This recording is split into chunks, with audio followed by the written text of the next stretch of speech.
Hello hi అండి, నేను మీ నరేష్. ఈరోజు చెరువుగట్టు క్షేత్రంలో శ్రీ జడల రామలింగేశ్వర స్వామి సన్నిధిలో ఉన్నాను.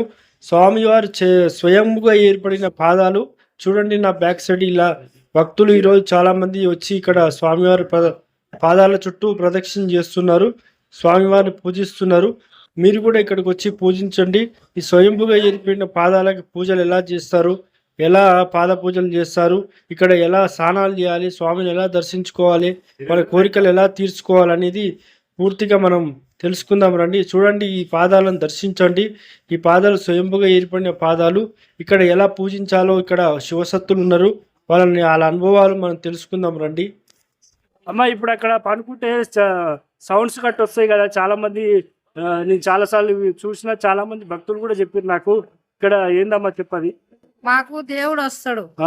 దేవుడు వస్తే వాళ్ళ మీద ఏది ఉండి మాకు కనిపిస్తుంది. అప్పుడు మాకు దేవుడు పోయినాక మళ్ళా కానరాదు.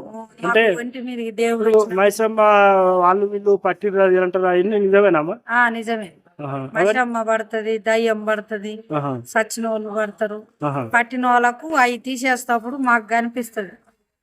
కనిపిస్తే మేము తీసేస్తాం. తర్వాత మళ్ళీ మాకు కూడా ఏం తెలియదు. దేవుడు వచ్చి ఎట్లా ఉండాలో అట్లా ఉంటది. అంటే ఈ పాద పూజలు చేయించుకోవడం వల్ల మనకు ఆరోగ్యం మంచిగా ఉంటది. ఆరోగ్యం మంచిగా ఉంటది. ఏ పనులు అయినా అనుకున్నాయి అమలైతాయి మంచిగా. ఇప్పుడు చెరుగట్టు కాడ ఇప్పుడు ఆపరేషన్ బండ ఉందమ్మా. ఆపరేషన్ దగ్గర ఎవరు చేస్తారు? బండ దగ్గర నాయనే చేస్తాడు. శివుడే చేస్తాడు స్వయంగా. అయ్యా ఆడ వండుకోవాలి. వండుకుంటే కడుపులో ఏ గడ్డలు ఉన్నా గాని, ఏ దయ్యం ఉన్నా, భూతం ఉన్నా, ఏ వ్యాధి ఉన్నా గాని అయ్య వచ్చి తీసేసిపోతాడు. ఆపరేషన్ కూడా చేసిపోతాడు. కడుపులో గడ్డలు ఉన్న వాళ్ళకి కూడా ఆయన ఆపరేషన్ చేస్తాడు. చేస్తాడు. నైట్ అయినా పగులైనా ఆడ వండుకోవాలి. వండుకోవడం వల్ల మనకు అన్ని మంచిగా ఆరోగ్యం మంచిగా ఉంటుంది. ఇది 3 గుండెల మధ్యలో ఒక సందు ఉంది కమ్మా. అక్కడ సందులో ఉన్న రహస్యం ఏందమ్మా? ఆయన శివయ్య భక్తితోని ఎంత లావు ఉన్నోళ్ళైనా అల్ల నుంచి వెళ్ళిపోతారు. అల్ల నుంచి పోతే పానం మంచిగుంటది, ఆరోగ్యాలు మంచిగుంటది. అంటే వచ్చిన వాళ్ళు తప్పకుండా అల్ల కూడా మంచిది నుంచి వెళ్ళిపోవాలి. వెళ్ళిపోతే మంచిగా ఉంటారు. ఎంత లావు ఉన్నోళ్ళు కూడా అల్ల నుంచి వెళ్తారు. ఆయన మహిమతోని ఆయన ఆజ్ఞతోటి బయటకు వెళ్తాం. ఏమన్నా తప్పులు అవి చేసినా కానీ క్షమించి బయటకు వెళ్ళిపోతాడు. జరసేపు ఆపుతాడు, తర్వాత వెళ్తారు. అంటే వచ్చి అలా నుంచి పోవడమే మంచిది. ఇప్పుడు అమావాస్య రోజు ప్రత్యేకంగా వస్తారు కదా అమావాస్య ప్రత్యేకం ఏంది ఇక్కడ చెరువుగట్ల? అమాస నాడు ఏదున్నా పోతుంది. అమాస అయ్యేది బలం. అంటే ఇప్పుడు ఇక్కడ నిద్ర చేయడం వల్లనే మన సమస్యలు పోతాయి అంటావా? నిద్ర చేయాలి, తీసేపించుకోవాలి. పాదాల దగ్గర పడుకొని తీసేపించుకొని నిద్ర చేస్తే ఏదున్నా పోతుంది. మీకు ఏ కోరికలు ఉన్నా గానీ అమలు అవుతాయి. మంచి శివ రామలింగేశ్వర స్వామి చేస్తుంది. ఆయన నమ్ముకోవడమే మనకు నమ్ముకోవాలి. ఆయన నమ్ముకొని మీరు వచ్చి ఏ పని అయినా అమలు అయితే నాయనకు ఉండిలో ఏ మొక్కున్నా కానిక పైసలు మీ బుద్ధి ఉన్నంత మొక్కు వేయాలి. మొక్కుబడి కడతారు, బోనాలు చేస్తారు. అది మీకు మంచిగా అయినాక చేయాలి. ఫస్ట్ మనం మొక్కాలి. 5 అమాసాలు రావాలి. ఇబ్బంది ఉన్న వాళ్ళు మొక్కాలి. మాకు ఈ పనులు కావాలి నాయన, ఈ ఇల్లు కట్టుకోవాలి, ఈ జాబ్ రావాలి, సంతానం లేని వాళ్ళు సంతానం కావాలి. సంతానం కలిగినాక కోడెని కట్టాలి.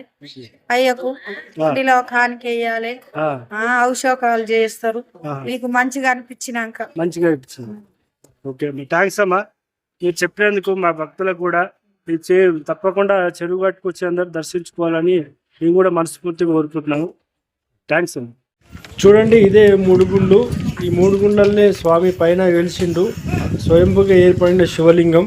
ఈ గుండు సందులో నుంచి స్వామివారిని దర్శించుకోవాలి. ఇలా మెట్ల మార్గంగా వచ్చి భక్తులు చూడండి. ఇక్కడ భక్తులు విశేషంగా ఈరోజు చాలామంది భక్తులు వచ్చి స్వామివారికి అభిషేకం చేస్తున్నారు. ఇక్కడికి వచ్చి ఏ కోరిక కోరినా తీరుతుంది. అమావాస్య రోజుల్లో అయితే దాదాపు 12 గంటల సమయం పడుతుంది దర్శించుకోవడానికి. చూడండి శివలింగాన్ని. ఇక్కడికి వచ్చి ఆ స్వామివారికి అభిషేకించి మనం ఏదైనా కోరిక కోరితే తప్పకుండా తీరుస్తాడు. అంత మహిమగల్ల స్వామి శ్రీ జడల రామలింగేశ్వర స్వామి.